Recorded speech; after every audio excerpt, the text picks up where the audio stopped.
નમસ્કાર દોસ્તો, સુપરફાસ્ટ તાજા સમાચારમાં તમારું સ્વાગત છે। દેશ, દુનિયા અને ગુજરાતના તાજા, મોટા અને સૌથી મહત્વપૂર્ણ સમાચાર જાણીએ તે પહેલાં તમે ચેનલમાં નવા હોય તો ચેનલને જરૂરથી સબસ્ક્રાઇબ કરીને વિડીયોને લાઇક કરી દેજો।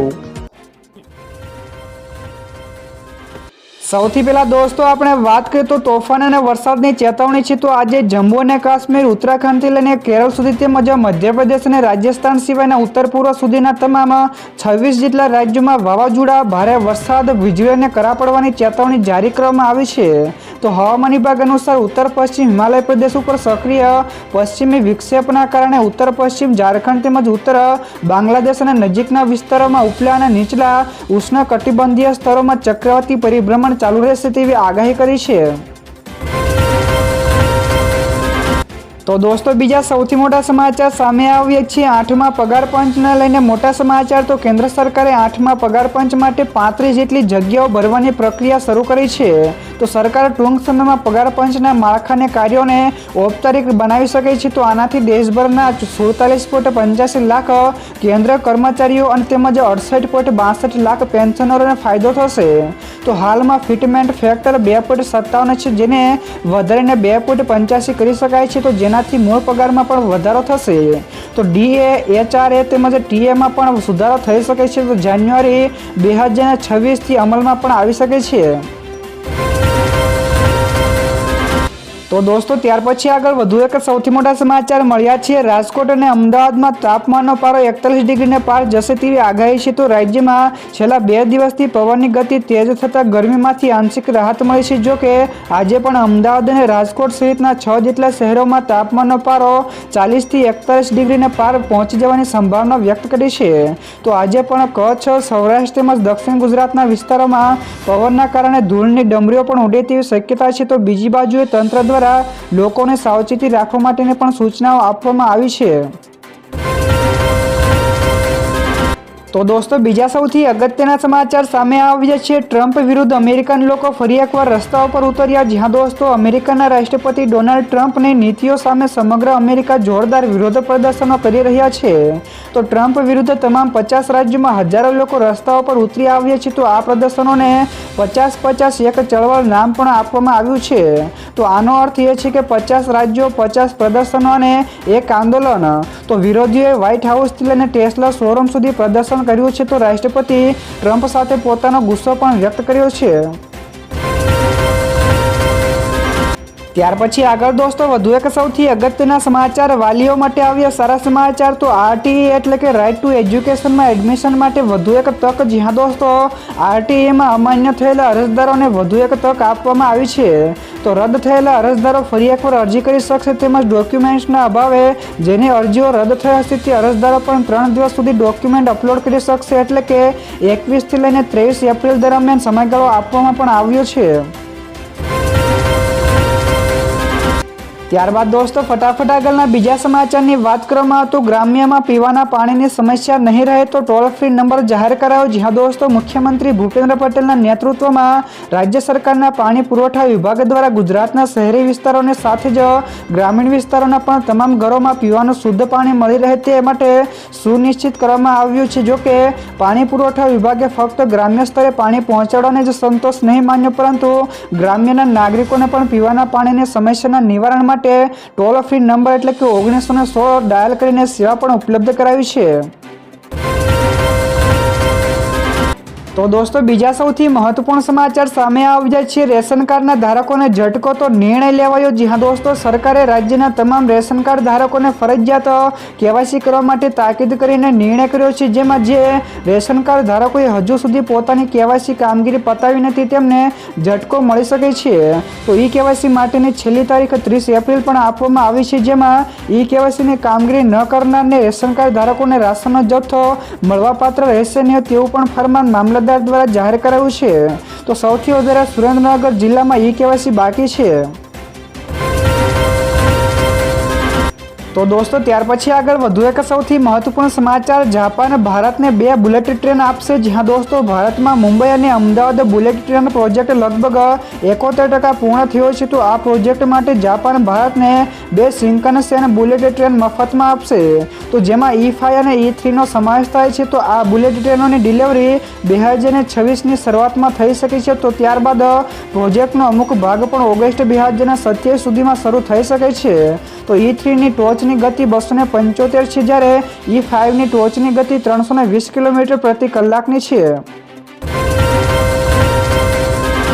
ત્યાર પછી દોસ્તો આ સિવાયના બીજા સમાચારની ઝડપથી વાત કરવામાં તો મલ્લિકાર્જુન ખડગેએ કહ્યું કે પીએમ મોદી અને નીતિશ કુમારની જોડી ફક્ત ખુરશી માટે છે. જ્યાં દોસ્તો બિહારના બક્સરમાં કોંગ્રેસ ચીફ મલ્લિકાર્જુન ખડગેએ મોદી અને નીતિશ સરકાર ઉપર નિશાનો સાધ્યું હતું. તો તેમણે કહ્યું કે પીએમ મોદી અને નીતિશ કુમારની જોડી ફક્ત ખુરશી માટે બની છે અને તેમને બિહારના વિકાસ સાથે કોઈ પણ લેવા દેવા નથી. તો આરએસએસ અને ભાજપના લોકો કાવતરામાં નિષ્ણાત છે. તો છેલ્લા 11 વર્ષથી મોદી સરકાર કોંગ્રેસ અને વિપક્ષી પક્ષો સાથે દુશ્મન જેવા વ્યવહારો કરી રહ્યા છે. તો દોસ્તો બીજા સૌથી મોટા સમાચાર સામે આવ્યા છે. સીએમ ભૂપેન્દ્ર પટેલનો મહત્વપૂર્ણ અભિગમ. જ્યાં દોસ્તો ગુજરાતના મુખ્યમંત્રી ભૂપેન્દ્ર પટેલે વિકસિત ગુજરાત @2047ના વિઝનથી વિકસિત ભારત @2047 માટે રાજ્યને અગ્રેસર રાખવાની નેમ સાથે શહેરો અને શહેરી વિસ્તારોના સુઆયોજિત વિકાસ માટે 1202.75 કરોડ રૂપિયાના વિકાસ કાર્યોની સૈદ્ધાંતિક મંજૂરી આપી છે. તો મુખ્યમંત્રી અર્બન મોબિલિટી, સિટી બ્યુટિફિકેશન તેમજ આગવી ઓળખ માટેના વગેરે કામો માટે 585.83 કરોડના ખર્ચની અનુમતિ પણ આપી છે. તો દોસ્તો ત્યાર પછી આગળ વધુ એક સૌથી મોટા સમાચાર, અમેરિકાના ઉપરાષ્ટ્રપતિ આજથી 4 દિવસના ભારતના પ્રવાસે છે. જ્યાં દોસ્તો અમેરિકાના ઉપરાષ્ટ્રપતિ JD વાન્સ 21 એપ્રિલે 4 દિવસની ભારતની મુલાકાતે આવી રહ્યા છે. તો આ યાત્રામાં તેમની પત્ની ઉષા વાન્સ અને તેમના 3 બાળકો પણ તેમની સાથે રહેશે. તો JD વાન્સ સોમવારે એટલે કે આજે સવારે 10 વાગ્યે દિલ્હીના પાલમ એરપોર્ટ ઉપર ઉતરશે. તો આ પછી તેઓ અક્ષરધામ મંદિરની મુલાકાત લેશે અને પરંપરાગત ભારતીય હસ્તકલા માટે જોવા માટે પણ એક શોપિંગ કોમ્પ્લેક્સમાં પણ જશે. તો દોસ્તો ત્યાર પછીના આગળના બીજા સમાચાર, સોના અને ચાંદીના ભાવ વિશે પણ મળ્યા છે. તો સોના અને ચાંદીના ભાવમાં થયો વધારો. જ્યાં દોસ્તો આ અઠવાડિયે સોના અને ચાંદીના ભાવમાં વધારો જોવા મળ્યો હતો. તો IBJAના ડેટા અનુસાર એક અઠવાડિયામાં સોનાના ભાવમાં 1557 રૂપિયાનો વધારો થયો છે. તો ગયા અઠવાડિયાના છેલ્લા દિવસે એટલે કે શુક્રવારે 24 કેરેટ સોનાના 10 ગ્રામના ભાવ 93,353 રૂપિયા હતો, જે હવે 94,910 રૂપિયા પ્રતિ 10 ગ્રામે પહોંચી ગયો છે. તો આ સમયગાળા દરમિયાન ચાંદીના ભાવમાં પણ 2,222 રૂપિયાનો વધારો થયો છે. તો 1 કિલો ચાંદીના ભાવ હાલમાં 95,151 રૂપિયા છે. ત્યારબાદ દોસ્તો ફટાફટ આગળના બીજા સમાચારની વાત કરવામાં તો નર્મદાના જળસ્તરમાં થયો ઘટાડો. તો બેટ જોવા મળ્યા. જ્યાં દોસ્તો રાજ્યની જીવાદોરી નર્મદાના જળસ્તરમાં ઘટાડો થયો છે. તો અનેક જગ્યાએ હવે બેટ પણ જોવા મળી રહ્યા છે. તો ભરૂચ અને અંકલેશ્વર વચ્ચે 950 મીટર વિસ્તારમાં પટમાં વહેતી નર્મદા હવે માત્ર 500 મીટર અંદર સમેટાઈ ગઈ છે. તો સરદાર સરોવર નર્મદા ડેમના પાવર હાઉસના ટર્બાઇન આજના શિડ્યુલને ધ્યાને લેતા અત્યાર સુધી પાણીનો ડિસ્ચાર્જ 6000 ક્યુસેક ચાલુ હતો. તેમાં ઘટાડો થઈને ગત રાત્રે 12 વાગ્યે 3000 ક્યુસેક કર્યું છે. તો દોસ્તો ત્યાર પછી આગળ વધુ એક સૌથી અગત્યના સમાચાર, પીએમ મોદી સાઉદી અરેબિયાની મુલાકાતે જશે. જ્યાં દોસ્તો વિદેશ સચિવ વિક્રમ મિસ્ત્રીએ માહિતી આપી હતી કે વડાપ્રધાન નરેન્દ્ર મોદી 22 અને 23 એપ્રિલના રોજ સાઉદી અરેબિયાના જેદ્દાહ શહેરની મુલાકાતે જશે. તો જ્યાં તેઓ ક્રાઉન પ્રિન્સ મોહમ્મદ બિન સલમાન સાથે દ્વિપક્ષીય મુદ્દાઓ અને વ્યૂહાત્મક ભાગીદારી ઉપર ચર્ચાઓ પણ કરશે. તો આ દરમિયાન રશિયા અને યુક્રેન યુદ્ધ, પશ્ચિમી એશિયાના પરિસ્થિતિ અને ઘણા બધા મહત્વપૂર્ણ કરારો ઉપર પણ વાતચીત થવાની અપેક્ષા છે. તો દોસ્તો બીજા સૌથી મહત્વપૂર્ણ સમાચાર સામે આવ્યા છે. ગાઝામાં અત્યાર સુધીમાં 61,000થી વધારે લોકોના મોત થયા. જ્યાં દોસ્તો શુક્રવારે સવારે ગાઝાના ઇઝરાયેલી હવાઈ હુમલામાં અત્યાર સુધીમાં 90 લોકો માર્યા ગયા છે. તો અનેક સેંકડો લોકો ઘાયલ પણ થયા છે. તો જેમ જેમ કાટમાળ સાફ કરવામાં આવી રહ્યો છે તેમ મૃત્યુઆંક પણ વધી રહ્યો છે. તો ગાઝા સરકારના જણાવ્યા અનુસાર છેલ્લા 18 મહિનાની લડાઈમાં 61,000થી પણ વધારે લોકો માર્યા ગયા છે. તો તે જ સમયે યુએનની ચેતવણી આપી હતી કે ગાઝામાં હજારો લોકો ભૂખમરાથી પણ મૃત્યુ પામવાના જોખમમાં છે.